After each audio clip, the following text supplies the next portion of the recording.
What is up, players? It's Warboss Tay up in this mug. Wanted to talk a little bit about Hobbyton and Gabooboo. They're two concepts that have become a pretty key part of my channel, my hobby, my life over the past couple of months, and I want to share them with you.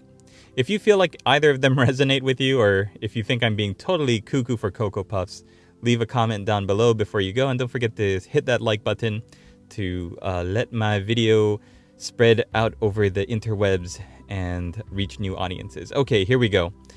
Hobbyton, in my mind, is a creative plane of existence where my brain goes to, or my soul goes to, when I'm working on something. It's like the zone. If you saw the movie Soul from Pixar, in my head, it's the zone that I'm able to ascend to when I'm working on something. And my brain works so fast, it works unconsciously. While I'm painting something, my brain knows what colors to use next. It knows how to open the pot and swipe the paint onto my palette in the most efficient way possible, so I'm wasting less time. It does everything almost automatically so that I'm not stressed, I'm not worried, I'm not thinking about what I'm gonna have for dinner or what else is going on in my life. I'm able to focus only on the miniature, and I'm thinking 2 steps ahead, 2 colors ahead of whatever color I'm using. My brain is thinking, how long is this going to dry? What can I work on while that dries? Oh, I can work on this other part of the miniature. I could paint the pouches, and then I'll go to the boots because they're the same color, and then I'll work on the sword and the chainmail. Your brain works independently of your body, which is going so fast and so efficiently, you don't even notice it, because we've probably opened the paint bottle hundreds of times by now and shut it and used our paintbrush and applied the paint in a certain way or a certain manner, and we've stopped thinking about it when our body is working completely in harmony. And my brain goes to this creative place where it's able to just play and be inspired and have just complete openness and relaxed inspiration. In my head, the zone is like Bob Ross painting a painting. It's positivity, and it's just gentle warmth, and it's great. It's a great place to be. I want everyone to be in the zone as often as possible. I want to help you achieve that, so painting miniatures isn't a chore. It's not work. It becomes enjoyable. It becomes a place where you leave feeling refreshed. You don't leave feeling exhausted and tired.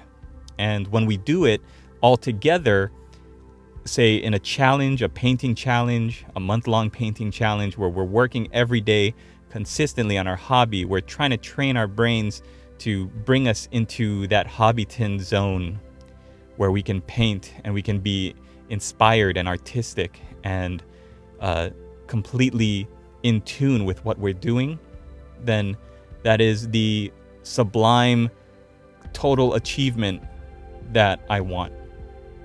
I want it for you, and I want it for me, and I want it for anybody who has any kind of creative and artistic task that they're working on.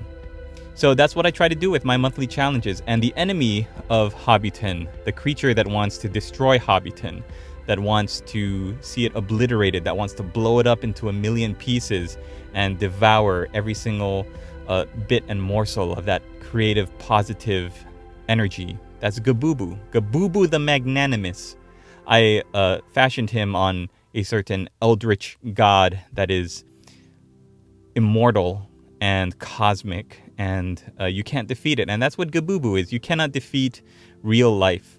Responsibilities that pull you away from the hobby, your family, your job, sleep, work, your other responsibilities can never be truly defeated. Because if there was no Gabooboo in your life, if you were completely independently wealthy and all you did was sit around painting miniatures all day, then you're a vegetable. You have you're not a real person.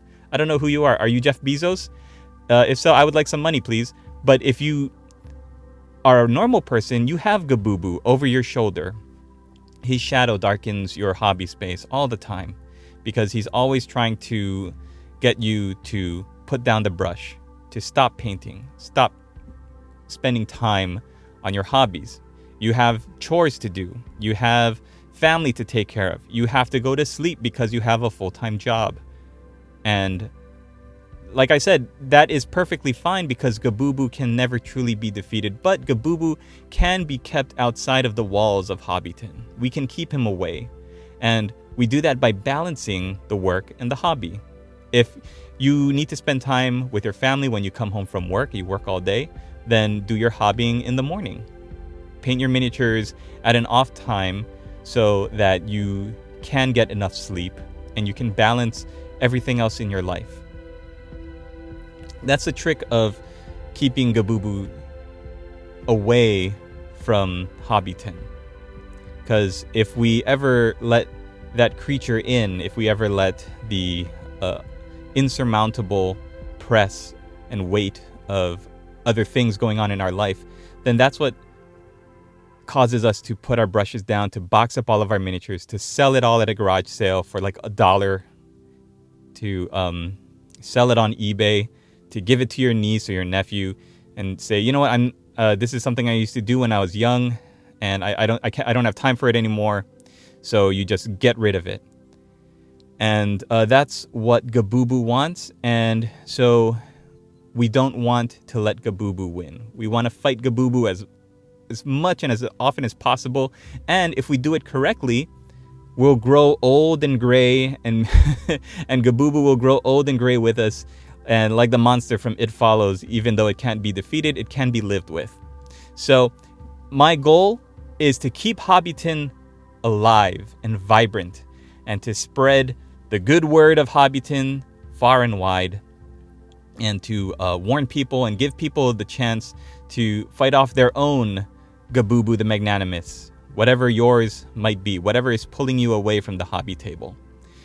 Anyways, I hope this little video of me waxing lyrical on the big concepts and themes of my channel, I hope it struck a chord with you. I hope it gave you something to think about.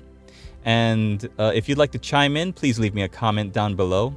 If you have any advice to me on how I can handle and balance everything, I'd love to hear it. How do you do it? How do you balance your real life with your hobby?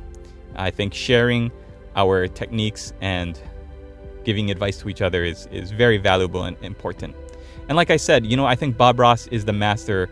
He's like the honorary living saint of Hobbyton. I'm going to say living because even though he passed away, I think he's just the immortal saint of Hobbyton, wherever it is. He's just a wealth and a font of positive energy and creativity, and you can't watch a Bob Ross video and be mad after. You always leave with a smile on your face.